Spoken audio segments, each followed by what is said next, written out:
शेतकरी आहे, माझ्याकडे 50 गाईचा गोठा आहे. जर संध्याकाळी 7:30ला लाईट जाती, माझं दूधच इतकं नियोजन बिघडून गेलं. दिवसा लाईट जाती, 1 घंटा येते, 2 घंटे 4 घंटे लाईट येत नाही. समजा डीपीवर प्रॉब्लेम असतील किंवा माझ्या गाईचं समजा चाऱ्याचं नियोजन असेल, कुट्टीचं म्हणा कशाचं असेल किंवा दुधाचं नियोजन असेल. अक्षरशः माझ्या आता 30 गाई दुधाची आहे. तुम्ही मला एक सांगा, तुम्ही या 30 गाईचं दूध काढणं म्हणजे एवढं सोपं नाही. त्यालाच माहिती आहे ते काय करायचं ते, आणि प्रत्येक शेतकऱ्याला सुद्धा माहिती आहे का दूध काढणं एवढं काही सोपं नाही. 2-4 गाईचं दूध काढू शकतो तो, पण एवढं 30 आणि 40 गाईचं दूध काढू शकत नाही. हा प्रॉब्लेम 1 दिवसाचा नाही, हा प्रॉब्लेम बऱ्याच दिवसाचा आहे. दिवसाचा प्रॉब्लेम आहे, पण हा रात्रीचा प्रॉब्लेम आहे. आणि जेवायचं कसं, रात्रीचं समजा आम्ही जेवण करायचंय, आम्हाला त्या रात्रीचं जुन्या काळच्या ज्या चिमण्या होत्या, चिमण्या राखेल टाकून, आता राखेल तर भेटतच नाही, पण डिझेल टाकून त्या चिमण्या पेटून त्याचं जेवण करावं लागत आम्हाला. अक्षरशः आमच्या शेतकऱ्याची इतकी हाल झाली.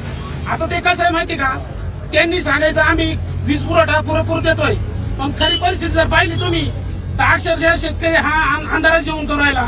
अंधारात जेवण करू राहिला म्हणजे तो किडकं खातो का डास खातो की हेच कोणलं कळणार नाही. फक्त म्हणायचं काय, आम्ही लाईट देतोय म्हणून. खरी परिस्थिती कोणी जाणून घ्यायलाच तयार नाही. माझी परिस्थिती अशी, आता मुळात विहिरीनं तर पाणीच नाही, पावसानं तर पाठच फिरवली, पण विजेनं इकडून पाठ फिरवली आमची. दोन्ही पोरायचं काय, हे आता पोरायचे लग्न होय ना, या अशी शाळा नाही शिकणार, वळू विणते वळू सगळे हे वळू सोडायचे कुठं, मग यायचे कुदवायचे का मग वळू. तुम्हाला आता हसू येईल, आपण सगळे शेतकरी आहे, पण लक्षात ठेवा आपले मुलं जर शिकले तर काहीतरी करू शकतील.